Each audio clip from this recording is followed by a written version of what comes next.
Carta del apóstol Juan, capítulo número 3, los versículos que van del 16 al 19. Primera carta de Juan, capítulo 3, versículos del 16 al 19. Y una vez que ya lo tengan ustedes ubicados, les voy a invitar nuevamente a que tengan a bien ponerse de pie y hagamos juntos la lectura de esta porción de la Escritura. Bueno, estos hombres de la sierra van a acabar con todos los árboles de Tláhuac. Cada domingo están ahí, corte y corte los pobres árboles, ¿verdad? Bueno, primera de Juan 3, versículos del 16 al 19, y lo vamos a leer todos juntos a una sola voz para que retumbe en sus centros la tierra, como dice el himno nacional, pero esta vez con la palabra del Señor. Primera de Juan, capítulo 3, verso del 16 al 19, y dice así la palabra del Señor: En esto hemos conocido que Él puso su vida por nosotros. También nosotros debemos poner nuestras vidas por los hermanos. Pero el que tiene bienes de este mundo y ve a su hermano tener necesidad y cierra contra él su corazón, ¿cómo mora el amor de Dios en él? Hijitos míos, no amemos de palabra ni de lengua, sino de hecho y en verdad. Y en esto conocemos que somos de la verdad y aseguraremos nuestros corazones delante de Él. Amén y amén. Les invito a que tomen sus lugares.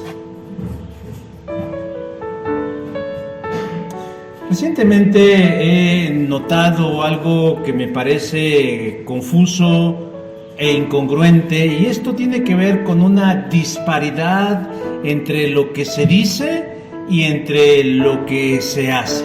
Es decir, las personas dicen con su boca que estiman, que aman, que quieren y que respetan a alguien en particular, pero al mismo tiempo toman acciones que perjudican precisamente a quienes dicen estimar, amar, querer o respetar. Lo digo esto en relación al siguiente ejemplo. Durante esa semana, dos conductoras de espectáculos que habían estado trabajando juntas por 32 años, y por testimonio y por boca de ellas, siempre dijeron que vivían una muy bella y una maravillosa amistad, que habían atravesado juntas momentos difíciles, pero también momentos sublimes, lo cual las llevó a desarrollar una amistad a prueba de balas. Sin embargo, durante esta semana ellas tuvieron un disenso, es decir, un distanciamiento por diferentes formas de trabajo. Tal fue el distanciamiento entre ambas que decidieron dar por terminada su relación laboral. La más grande de ellas despidió a la más joven, y así pues se acabó la amistad a prueba de balas. Pero lo que me llamó la atención fue que la mujer más joven salió a sus redes sociales a difundir y a despotricar en contra de su ex compañera, su ex amiga y su ex jefa, acusándola de varias cosas y afirmando que iniciaría un juicio laboral por una indemnización justa acorde a sus 32 años de trabajo. Pero una vez que se echó todo este discurso sobre sus derechos y responsabilidades y el conflicto que tuvo con su ex amiga, terminó diciendo: pero yo la quiero mucho. Por el otro lado, la otra hizo lo propio. También despotricó en contra de su excompañera, la llamó mentirosa, la llamó ventajosa, pero al finalizar dijo que tenía bellos y maravillosos recuerdos y que también la quería mucho. A mí de pronto, como mi mente es exageradamente lógica, me quedé pensando, creo que estoy escuchando dos discursos distintos a través de una misma persona. Porque no entiendo este dualismo entre los sentimientos y las palabras, entre lo que dicen y lo que hacen. Y yo me pregunto, ¿por qué es esto? ¿Por qué sucede? No lo sé. Tal vez porque no quieren verse mal delante de los demás y le digan, qué mala persona, o que tal vez se vean muy evidentemente su enojo y su resentimiento. Pero estamos viviendo, como decía hace unos momentos, en el mes del amor y de la amistad. Y yo creo que es un momento propicio para aprovechar y tocar un tema tan importante como lo es el amor de Dios, pero también el amor entre las personas. Tan importante es el amor para Dios que el primero y más grande mandamiento es el siguiente: amarás al Señor tu Dios con todo tu corazón, con toda tu alma, con toda tu mente y con todas tus fuerzas. Marcos capítulo 12, versículo 30. Y de eso radica la importancia de la vida, amar a Dios por sobre todas las cosas. Pero existe un segundo mandamiento que en orden de importancia precede al primero: y amarás a tu prójimo como a ti mismo. Mateo 22, 39. Y son tan importantes estos dos mandamientos que Jesús dice que de Él depende toda la Escritura. Es decir, que toda la voluntad de Dios está sustentada en estos dos mandamientos que van junto con pecado, que son inseparables, porque cuando aplicamos el primer mandamiento de amar a Dios por sobre todas las cosas, irremisiblemente también tendríamos que amar a nuestro prójimo. De tal manera, hermanos, que la iglesia cristiana tiene el deber ante el mundo de ser un precedente del amor de Dios, de ser un precedente, una referencia clara de cuánto y cómo Dios nos ama y el amor entre nosotros. Sin embargo, la iglesia cristiana no está exenta de infectarse o de contagiarse de la actitud que mencioné al comienzo, de esta incongruencia entre lo que decimos con la boca y lo que mostramos con nuestras acciones. El apóstol Juan, a quien se le atribuyen 5 escritos del Nuevo Testamento, un evangelio, 3 cartas y un libro de revelaciones, escribe su primera carta con una intención clarísima y precisa, y era contrarrestar una acción que se llevaba a cabo dentro de algunas iglesias cristianas, y consistía principalmente en eso, en prescindir del amor entre los creyentes, argumentando que lo más importante para ellos era el amor de Dios, cuando eso es contrario a lo que acabamos de explicar. Si yo amo a Dios con todo mi corazón, con toda mi mente, con todas mis fuerzas, con todo lo que soy, naturalmente, como consecuencia, como resultado natural de eso, yo amaré a mi prójimo. Pero no lo amaré únicamente de una forma espiritual o únicamente de una forma idealizada o mental, sino que lo manifestaré a través de acciones que dejen en claro que el amor de Dios habita en mí.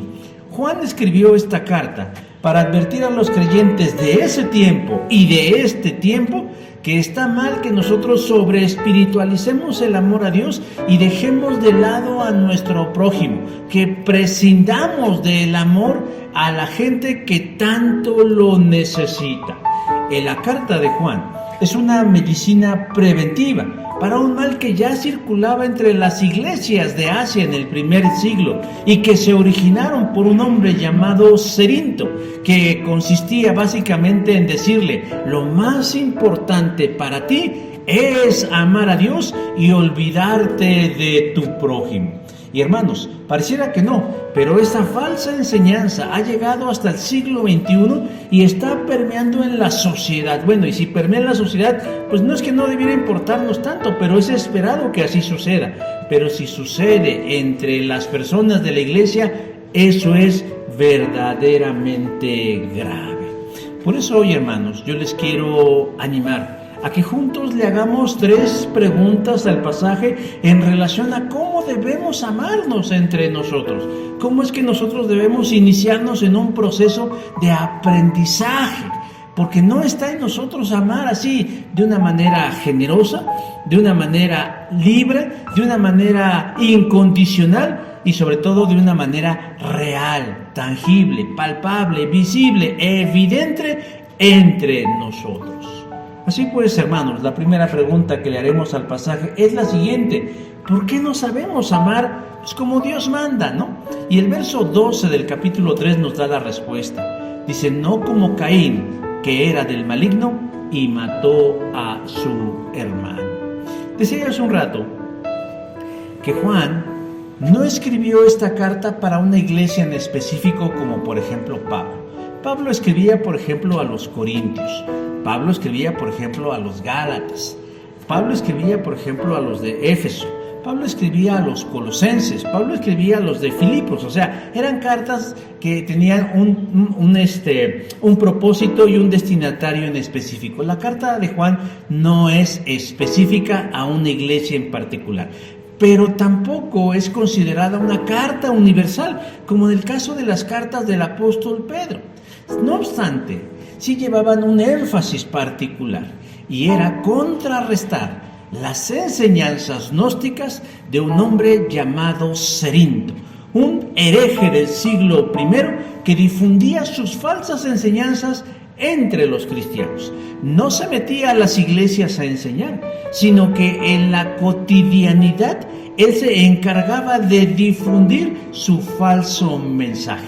¿En qué consistía el falso mensaje de Cerinto? Primordialmente consistía en negar la divinidad de Cristo. Él decía: Jesús no era Dios. Entonces, para tratar de contrarrestar él las enseñanzas apostólicas en relación a Cristo, como Dios decía, Jesús cuando fue bautizado, fue investido de lo alto con el Cristo, en lugar del Espíritu Santo, con el Cristo que descendió él como en una forma de paloma, estuvo con él durante esos 3 años de ministerio, y justo antes de ser crucificado, ese Cristo lo abandonó. De tal manera que quien murió en la cruz no fue Dios Hijo, sino un hombre común y corriente. De tal manera que ya desde ahí empezamos a darnos cuenta el calibre y la naturaleza de este hombre. Otro aspecto de este Cerinto es que él decía que lo más importante del ser humano, lo más importante del individuo era la iluminación intelectual, es decir, lo que la mente le alcanzara a revelar a través de Dios. El gnosticismo se trata precisamente de eso, de creer que a través de un vasto conocimiento se puede obtener la iluminación divina y relacionarse con Dios, y por consecuencia prescindir de los demás, dejar que los demás sean un cero a la izquierda en nuestra vida. Ahora, eso es grave. ¿Por qué? Porque la naturaleza de la iglesia no es esa. Porque la naturaleza del cristianismo no es ese, no es el individualismo, no es el aislamiento, es contrario a la naturaleza del Evangelio de Jesús. Por eso, Juan, al notar que eso estaba sucediendo en algunos sectores de las iglesias de Asia, él decide escribir su carta para que, como dije, contrarrestar las enseñanzas de este hombre. Tan era así que la gente estaba ya dejando de congregarse. Y si se congregaba, lo hacía en un espíritu, en un ánimo de no relacionarse con los demás y decir: yo únicamente vengo a la iglesia a alabar a Dios y lo demás no debe de importarme. Pero se dan cuenta cómo este pensamiento del siglo I ha permeado a lo largo de la historia, y aún hoy en día personas sin dolo, sin una actitud dolosa y tal vez en un desconocimiento transmiten esa idea. Tú ve a la iglesia y que no te importen los demás, porque tú a lo único que vas es a congraciarte con Dios. Pero eso es contrario al Evangelio de Cristo, porque si Él dice que el primero y más grande mandamiento es amar a Dios, el segundo, es decir, el resultado del primero es: y amarás a tu prójimo como a ti mismo. Pero la pregunta fundamental es: ¿por qué nos cuesta tanto trabajo? ¿Por qué es que no somos tan dados a cumplir con este mandato del Señor? Juan empieza esta sección de su carta invitando a los lectores y a nosotros a recordar eso. Dice verso 11, el mensaje que habéis oído desde el principio, que nos amemos los unos a los otros. No estamos descubriendo el hilo negro. En teología no hay nuevos descubrimientos. Simple y llanamente es recordarnos constantemente lo que el Señor ya nos dijo, que nos amemos los unos a los otros. Eso es lo que tenemos que hacer. Pero después Juan empieza explicándonos el por qué nos cuesta tanto trabajo. ¿Y sabe por qué? Nos cuesta tanto trabajo por nuestra naturaleza pecadora. Pero Juan es más duro que yo al decir eso. Juan dice que eso se debe a que cada uno de nosotros alentamos más bien una naturaleza asesina en nosotros. ¿Dónde dice eso? En el versículo 15, cuando dice, todo aquel que aborrece a su hermano es un homicida. Y la palabra de la que traducen aborrecer en el griego es odiar. Y a la luz de este mensaje, lo que nos está diciendo Juan es que lo contrario del amor es el odio. No es la indiferencia, no es el egoísmo, es el odio. De tal manera que aquí sí hay una dicotomía, es decir, o se está de un lado o se está del otro, pero no hay puntos intermedios. El no ocuparnos, el no ser sensibles, el no tener interés por el bienestar o por las pruebas por las que atraviesa mi hermano, es igual a aborrecerlo. ¿Y cómo vemos eso? Él empieza a hablar de un ejemplo claro. Empieza a hablar de Caín, el primer asesino de la historia, que como sabemos, él mató a su hermano Abel. Y entonces en el versículo 12 hace una pregunta harto interesante. ¿Y por qué causa lo mató? ¿Por qué mató Caín a su hermano? Pues porque no lo amaba tanto. No lo amaba como debiera amarlo. Si nosotros recordamos la historia, Caín y Abel son hijos, son el resultado de la historia amorosa entre sus padres, son criados bajo los mismos preceptos, formados bajo los mismos principios, pero un buen día uno decidió acabar con la vida del otro. Conocemos el hecho de que de pronto ambos quisieron congraciarse con Dios a través de una ofrenda. Caín, quien era agricultor, le llevó al Señor lo mejor que tenía en legumbres y vegetales, mientras que Abel, que se dedicaba a la ganadería, le presentó lo mejor de su ganado, corderos de un año sin defecto. Y sabemos que Dios recibió y miró con agrado la ofrenda de Abel y no así la de Caín. Esto incidió en el ánimo de Caín, y lo cual lo llevó a no saberlo digerir y terminar con la vida de su hermano asesinándolo. Génesis capítulo 4, versos del 1 al 8. Esta historia le sirve a Juan para modelarnos la verdad e indicarnos que lo contrario al amor es el odio, y que en nosotros habita tanto uno como el otro, que nosotros somos portadores de ambas naturalezas. Por un lado, la amorosa que Dios puso en nosotros cuando nos creó, pero por otro lado, la del odio cuando el pecado hizo su aparición en nosotros. De tal manera que nosotros tenemos ahí un revoltijo de gatos peleándose por el control de nuestra vida. Cuando nosotros descuidamos o cuando nosotros no estamos en Cristo, obviamente que lo que nos gobierna no es el amor de Dios. No es el amor perfecto de Dios, sino lo que nos domina, ¿qué son? Dicen ahí, nuestras vísceras. Somos seres viscerales, actuamos por impulso, reaccionamos a la más mínima provocación, ya sea en un sentido negativo o en un sentido positivo.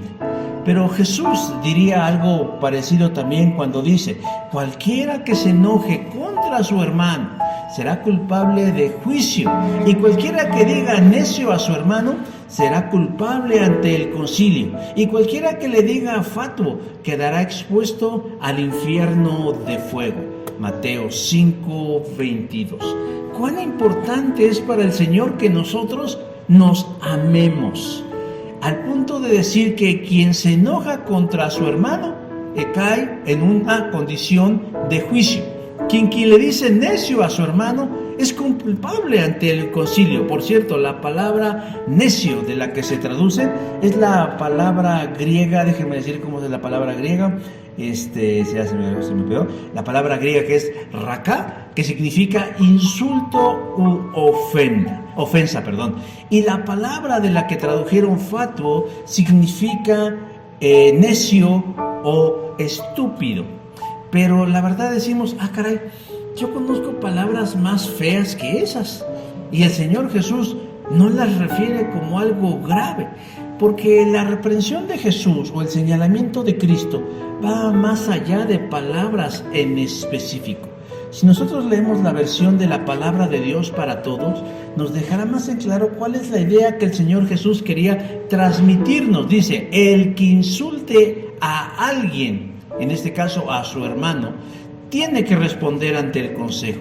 Y el que maldiga a otro tendrá que responder por eso en el fuego del infierno.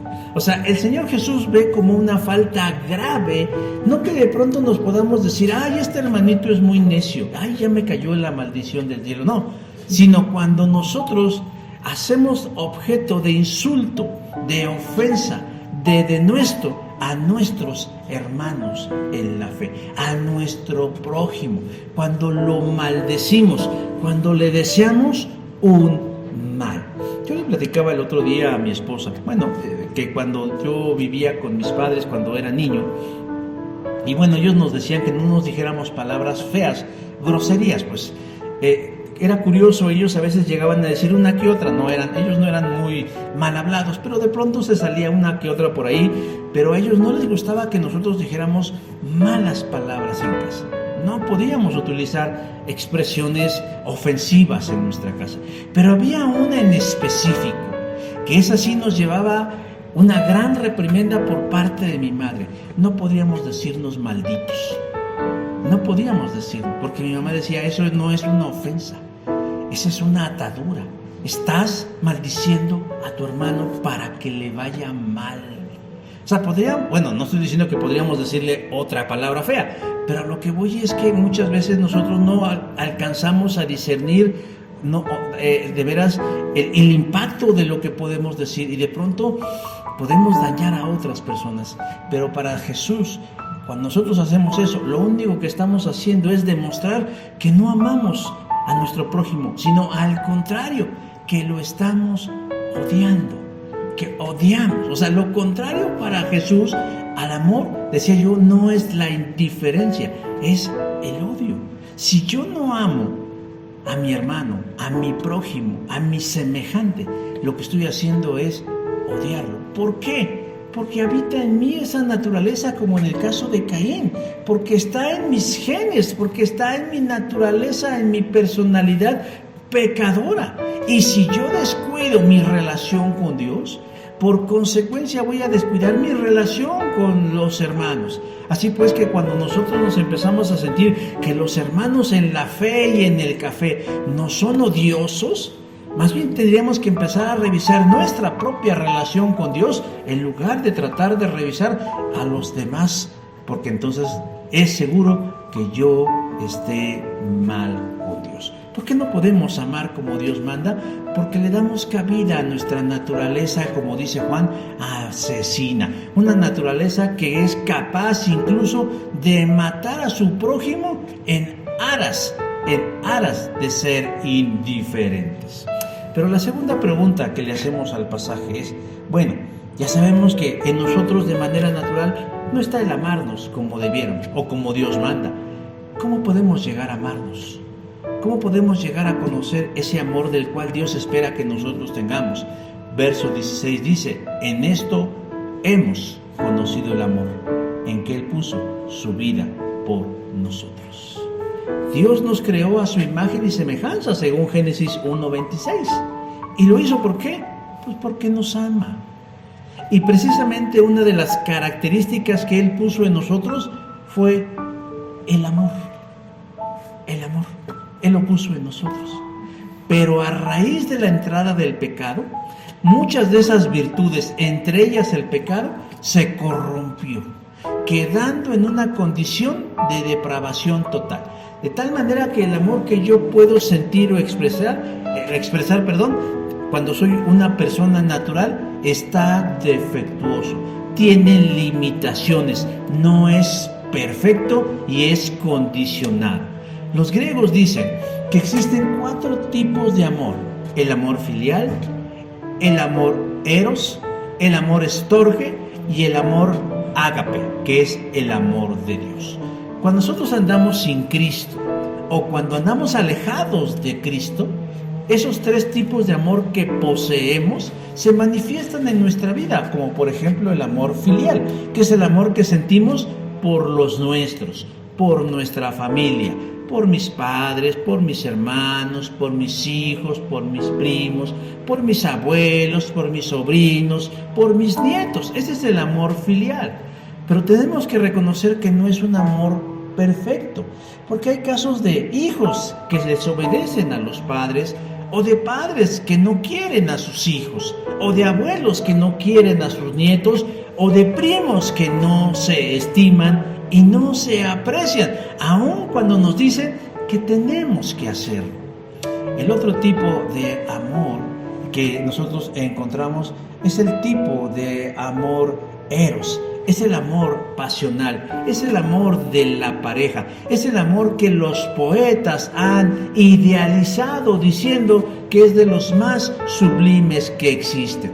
Pero también tiene sus asegúnes. Algunos dicen que es de corta duración, que únicamente aparece ahí durante el tiempo del enamoramiento, y que el enamoramiento, en el mejor de los casos, durará unos 2 años. Después ya es costumbre y se va desvaneciendo hasta prácticamente desaparecer. Y aunque a veces vemos parejas que celebran, que festejan, que conmemoran, que 25, que 30, que 40, que 50 o más años de casados, usted pregúntale, ¿se volvería a casar? Y dirían, no, ni loco, ¿no? Ni loco. Pero sin embargo socialmente lo hacen, familiarmente lo hacen, pues porque cómo se va a ver que no renueven los votos delante de la fe que ellos profesan. El tercer tipo de amor, hermanos, es el tipo de amor estorbo o estorgue, que es el amor fraternal o el amistoso. Es el que uno elige, el de los amigos. Ay, mis amigos son la familia que yo elijo, ¿no? Y les damos a veces títulos y privilegios más allá de nuestra familia. En este tipo de amor también se puede incluir el amor a la naturaleza, el amor a los animales. De ahí salen los famosos perrijos, gatijos, lagartijos y no sé cuántos hijos, porque la gente dice, es que yo tengo tanto, pero tanto amor, sí, como Walter Mercado, que se lo quiero dar a los animalitos, a las plantas. Es más, yo me quiero dar completamente a salvar el planeta. A veces en situaciones irracionales. ¿Cuál es la deficiencia o el defecto de este tipo de amor? Bueno, pues precisamente ese, que llega un momento en que amamos tanto a los ajenos que nos olvidamos de los propios. Llega un momento inclusive que llegamos más a amar a otras especies que inclusive a la nuestra propia y perdemos la razón. Entonces, no tenemos remedio, no podríamos nosotros amar de una manera perfecta, basta, satisfactoria, generosa y absoluta, de manera natural, no. Pero gracias a Dios, Él nos ha dado el amor perfecto, que es el amor ágape. El amor ágape es el amor incondicional. Es el amor más puro, es el amor más generoso y es el que demostró y demuestra a Dios para con nosotros, en que siendo aún pecadores, Cristo murió por nosotros. El ser humano es un ser necesitado de amor, pero no de amor filial, no de amor estorgo o estorgue y no de amor eros, sino del amor de Dios. El filósofo y matemático Blaise Pascal dijo lo siguiente: en el corazón de todo ser humano existe un vacío que tiene la forma de Dios, pero ese vacío no puede ser llenado por ninguna otra cosa creada, únicamente puede ser llenado por Dios, hecho conocido mediante Cristo Jesús. Pero antes de que Blaise Pascal nos dijera esto, Juan el apóstol ya nos lo había dicho. Nos dijo: ustedes poseen la naturaleza de Caín, una naturaleza asesina, pero nos da esperanza, diciendo: en esto hemos conocido el amor, en que Él puso su vida por nosotros. Cuando nosotros llegamos a Jesucristo en nuestra vida, podemos decir que ahora sí, verdaderamente conocemos el amor. Hay quien lo conoce siendo un niño, a Jesús. Hay quien conoce a Jesús siendo un jovencillo, un adolescente, o otros más jóvenes, o algunos más en el ocaso de su vida. Pero eso no importa tanto. Lo que importa es que lo conozcamos, no solo para salvarnos del juicio, sino para conocer el amor de Dios. En esto, el que no ama, dice Juan, no ha conocido a Dios, porque Dios, ¿qué? Dios es amor. Si nosotros no hemos conocido a Cristo, no hemos conocido el amor. Pero a raíz de que conocemos a Cristo, nosotros conocemos el verdadero amor. Es a través de ese encuentro con Jesús como nosotros podemos llegar a conocer el amor más incondicional y puro por nosotros. Ahora, en ese mismo texto, Juan inmediatamente dice: también nosotros. Ahí va otra vez uniendo el mandamiento. Debemos poner nuestra vida por los hermanos. O sea, no es natural que yo reciba el amor de Dios y me lo quede yo de manera egoísta, diciendo: este es el amor de Dios y es mío, y nada más mío, Dios y yo. Sino dice: también nosotros debemos seguir el ejemplo de Dios a través de Cristo. ¿Cómo? Poniendo nuestra vida por los hermanos. Y aquí es donde empieza a torcer el rabo la marranita, porque entonces decimos: caray, eso ya no me gustó tanto. Yo la podré poner por mis hijos, hasta por mis padres, o por mi esposo, o por mi esposa, pero por extraños nos cuesta más trabajo. Y entonces Juan empieza a utilizar una forma práctica para decirnos ahí que debemos amar a nuestro prójimo. Y aquí entramos en un dilema salvífico, porque si yo me siento obligado a amar a mi prójimo y no me da la gana hacerlo, es que yo no he entendido el Evangelio. O más bien, lo he entendido con mi cabeza, pero no con mi corazón. Porque dice en el versículo 15: y sabéis que ningún homicida tiene vida eterna permanentemente en él. Recuerden que homicida, en el contexto de Juan, es aquel que no ama a su hermano. Y podríamos parafrasear: y saben que ninguno que no ama a su hermano no tiene vida eterna permanente en él. Solo los que están en Cristo y son salvos verdaderamente tienen la capacidad dada por Dios de poder amar a su prójimo. El mandamiento de Mateo 22:39 de amarás a tu prójimo como a ti mismo ha sido siempre muy mal interpretado. Porque muchos dicen: es que ahí dice que primero me ame yo mucho, y una vez que yo me ame mucho, entonces voy a amar a mi prójimo. Hermanos, eso nos puede llevar el resto de la vida. Pero Jesús, cuando dio el mandamiento, asume que nosotros ya nos amamos. ¿Usted no se ama? Digo, ¿alguien no se ama? Yo creo que una manera de amarnos es porque nos cuidamos, porque nos levantamos en la mañana, algunos hacemos ejercicio, algunos arreglamos nuestra casa, nos bañamos, si estamos enfermos tomamos nuestra medicina, tomamos nuestro jarabe, tomamos nuestro medicamento, nuestras vitaminas, comemos rico, comemos sabroso, porque la vida asume de que nosotros tenemos cierto aprecio por nosotros mismos, nos amamos. Y Jesús asume que nosotros ya nos amamos. Pero el mandamiento no va encaminado a eso. El sentido de la enseñanza de Cristo es que más bien la medida del amor es el mismo con el que yo me miro a mí, así como a mí mismo. Así como yo me levanto en las mañanas y me tallo mis ojitos y le pido al Señor que me bendiga, con esa misma medida yo debo desear que suceda lo mismo con mi prójimo, con mi hermano en la fe. Pero no solamente con aquel con quien yo guardo un vínculo biológico o genético, sino lo haríamos con el otro. Porque oiga, pues qué mérito tendría pues darle de comer a mi hijo, pues esa además es mi responsabilidad, ¿no? ¿Qué mérito tendría que yo cuide a mi esposa o a mis padres? Pues de alguna manera es lo esperado, lo mínimamente y humanamente esperado, pero lo que lo hace virtud es cuando nosotros vamos más allá y lo hacemos y cubrimos la necesidad del otro. Nos ocupamos del problema del otro, nos ocupamos de la enfermedad del otro.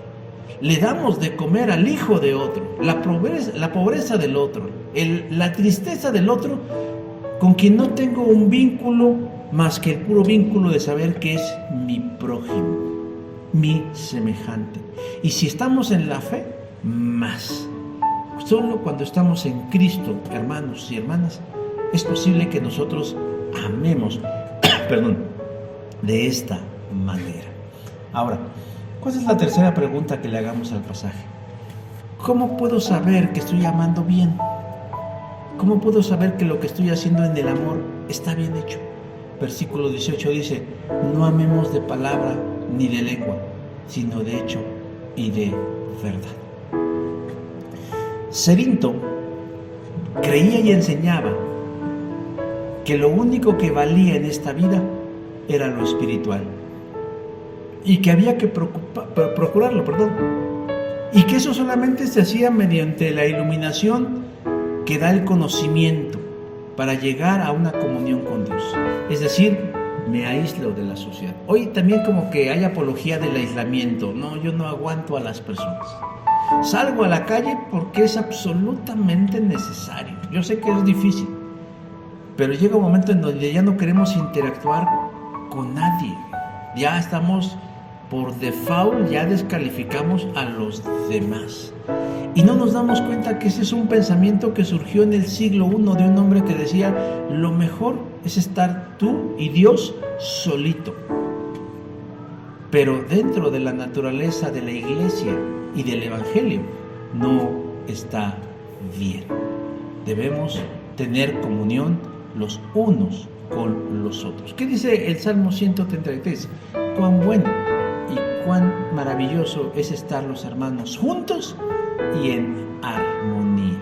Si la palabra de Dios le da importancia y relevancia a la interacción de sus hijos, nosotros también tendríamos que considerar seriamente la importancia de tener comunión los unos con los otros, pero no únicamente de manera idealizada, no en un pensamiento platónico de decir, ay, yo estoy pensando ya en el cielo, allá esas praderas llenas de flores, en donde yo me encuentre caminando y viendo a mis hermanos en la fe, salvos, sanos y eternos.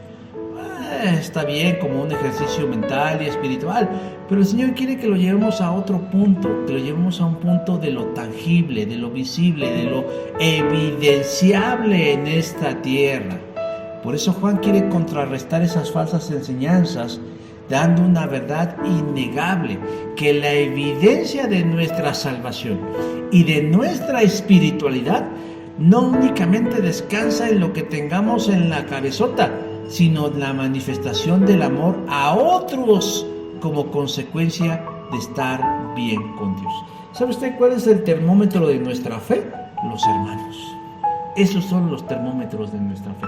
Como decía hace un rato, cuando yo ya me empiezo a sentir incómodo, cuando yo ya me empiezo a sentir ajeno, cuando ya me empiezo a sentir que no soy parte, cuando ya realmente me da quiquis ver a otra persona cerca de mí, principalmente la iglesia, cuando ya estoy considerando dejar de ir a cualquier iglesia, ahí se están encendiendo las luces amarillas de la advertencia. advertencia, advertencia, algo está sucediendo. Y no es la iglesia la que está mal en la mayoría de las veces, sino que es uno que está permitiendo que la naturaleza de Caín se esté apoderando del control de mi vida. Pero la evidencia clara de que yo ando en el Señor es cuando camino con Él y lo manifiesto en buenas acciones para con mis hermanos. Y entonces él ahí pone un ejemplo o una manera práctica de ver las cosas. Dice, pero el que tiene bienes en este mundo y ve a su hermano tener necesidad y cierra su corazón contra él, pregunta, ¿cómo puede morar el amor de Dios en él? ¿Cómo puede decir que ama a Dios y ve al otro tener y padecer necesidad o estar en un problema grave financiero, de salud, de pareja, de personalidad, espiritual, de la índole que sea, y no hacer algo? Pregunta así de una manera como molesta. Juan dice, ¿cómo puede morar el amor de Dios en él si no es capaz de ayudar al que tiene cerca de él? Es incongruente, es lo que yo les decía al principio. ¿Cómo puedo yo decir de alguien pestes y al final decir, pero lo amo? ¿Cómo puede ser que yo inicie una acción legal en contra de alguien, pero diga que lo estimo, que lo aprecio? ¿Cómo puedo decir que quiero a alguien y veo cómo perjudicarlo? Eso es incongruente. Dice, no mora el amor de Dios en él. Y dice en el verso 18, no amemos de palabra o de lengua. No amemos de palabra o de lengua. Eso hace la gente del mundo. La gente fuera de Cristo ama de palabra, es que yo te quiero mucho, es que yo te estimo mucho, es que yo te aprecio. Pero no vemos en una forma tangible el resultado de ese amor o de ese aprecio. Santiago, llamado el justo, que por cierto, ya decíamos que era el hermano del Señor, ¿verdad? Porque Santiago o Jacob es lo mismo. Y Santiago o Jacob el justo diría lo mismo en un contexto similar, diciendo que la fe verdadera, porque hay una fe falsa, la fe verdadera se demuestra no con discursos o intenciones, sino con buenas obras a favor del prójimo. Santiago 2, del 15 al 18. ¿Alguna vez, no me la contéstesela a usted mismo, ha dudado de su salvación? ¿Ha dudado de si está en el camino correcto? O sea, ha dudado de decir, ¿y de veras estaré en la secta adecuada? ¿Estaré con los buenos? O sea, ¿somos los buenos nosotros? ¿Estoy del lado correcto de la historia de la humanidad? ¿Se lo ha preguntado? Aún viniendo a la iglesia y de escuchar la palabra e inclusive tener un ministerio de la trayectoria histórica que tenga, ¿se ha preguntado, ¿soy salvo? Yo creo que es natural. No sé si común, pero es natural que de pronto en algún momento de nuestro andar nos hagamos esa pregunta. ¿Y sí? ¿Sí soy? Yo le voy a dar un tip para que pueda evaluar eso. Lo puede medir en la medida de su interés o amor a la familia de Dios. Si a usted no le interesan los demás hermanos en la fe, yo pienso que ahí hay un problema de salvación que tenemos que resolver delante de Dios. Pero si usted es contundente en decir, sí me interesa, para bien me interesa lo que le sucede a mis hermanos, entonces usted está en el camino correcto. Juan es contundente en decir, y en esto conocemos que somos de la verdad, en esto, y aseguramos nuestros corazones delante del versículo 19. En el versículo 20, que no formaba parte de nuestra reflexión, él dice que nosotros estamos delante del Señor. Y si delante del Señor nos sentimos mal en ese sentido, tendríamos que preguntarnos, ¿de veras amo a mis hermanos como tú esperas que yo lo amo? Si podemos decir en nuestro fuero interno, sí, son difíciles de amar mis hermanos. Es gente dura y difícil, pero siempre espero en el Señor cosas buenas para ellos. Hermanos, recuerden que amar no es únicamente sentir. Amar es una decisión. Y amar no es no estorbar, porque muchas veces dicen, bueno, pues yo mientras no se metan conmigo, yo no me meto. Eso tampoco es amar, O bueno, yo no busco su mal.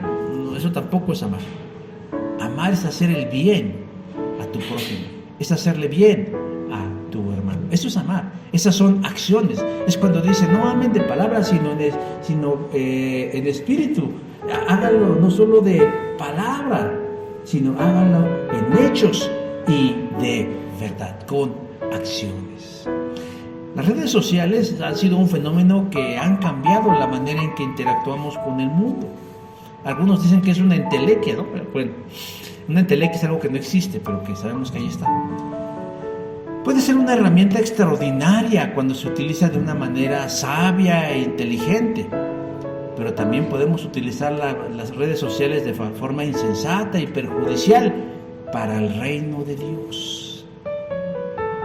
Por ejemplo, en la red social de TikTok, que es esta red de videos cortitos, yo he encontrado muchos testimonios de hermanos que están ventilando sus diferencias unos con otros, bajo el título de decir, story time de por qué me corrieron de la iglesia, story time de por qué me sacaron del grupo de alabanza, story time de por qué el pastor con su familia, y empiezan a hacer eso. Digo, yo me pregunto, ¿para qué hacen eso?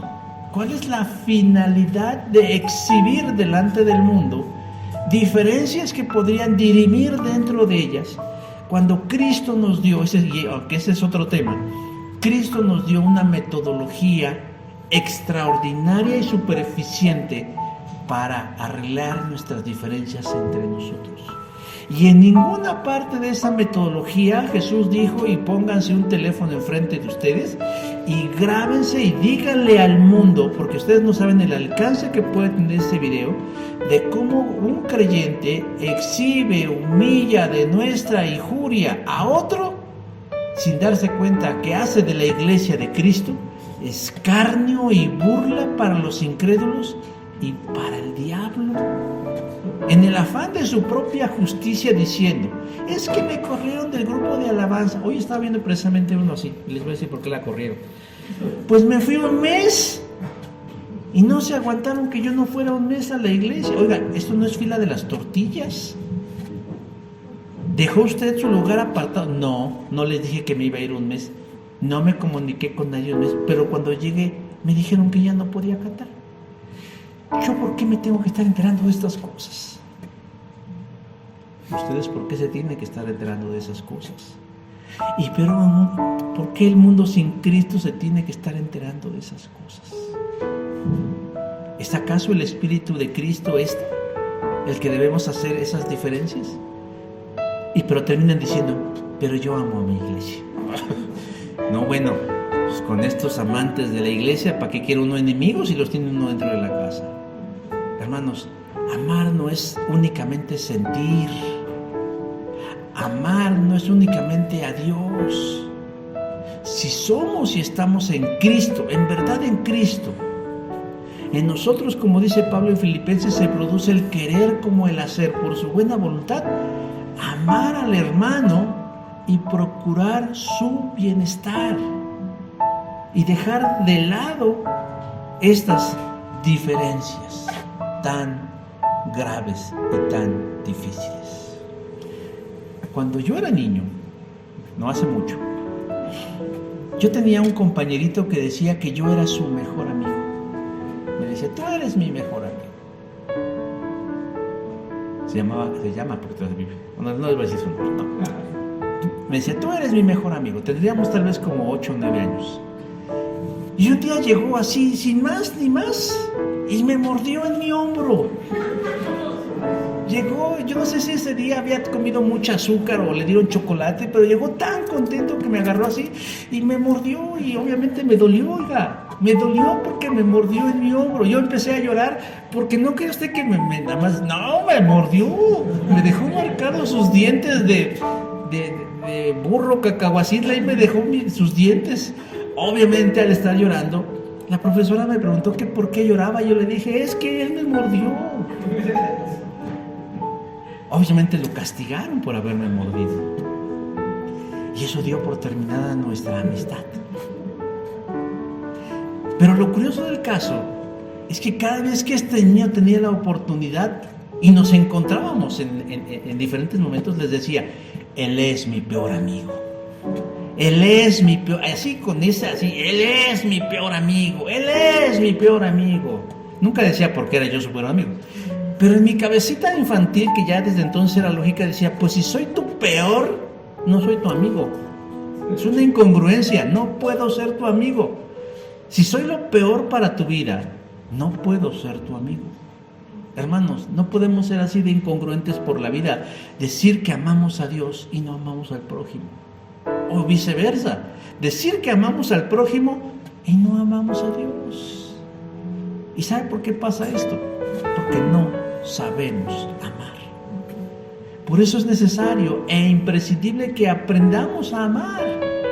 Y ya vimos hoy las bases de, primero, ¿por qué no sé amar? Bueno, porque tengo una naturaleza que tiende a no amar. Segundo, ¿puedo llegar a amar? Claro, cuando encuentras a Cristo en tu andar, Cristo te pone en ti la capacidad de amar.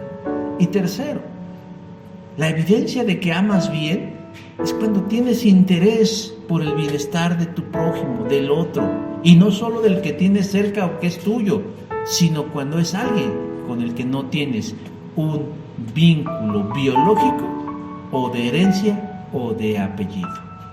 El mundo necesita amor, hermanos, pero no un amor barato y condicional.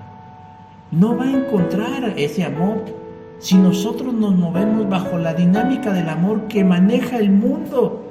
Decir te amo, pero te apuñalo por la espalda. Decir que te respeto, pero hablo mal de ti a tus espaldas. No, hermanos, no podemos ser nuestros peores amigos, como decía mi ex compañero, sino realmente tenemos que amarnos con hechos y en verdad. Y en el marco de este mes de febrero, la invitación sigue abierta para que nosotros hagamos del amor no solo la fuerza que mueve el mundo, sino la fuerza que prevalece entre su pueblo, en su familia, en el reino de Dios. Amén. Vamos a orar para terminar. Señor Dios, en esta hora te agradezco infinitamente el honor inmerecido de poder exponer tu palabra. Y amén, Señor, de las dificultades y limitaciones que tengo, Señor, para hacerlo.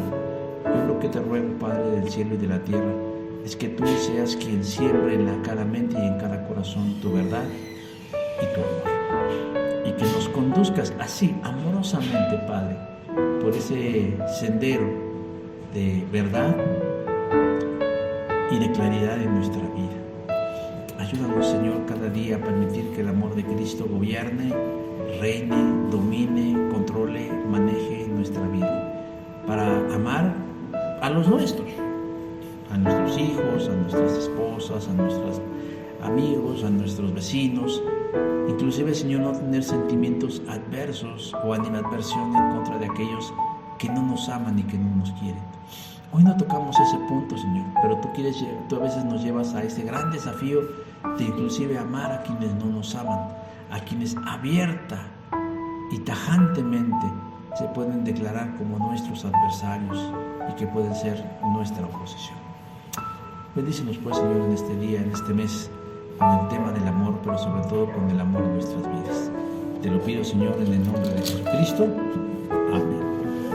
Gracias, mis hermanos.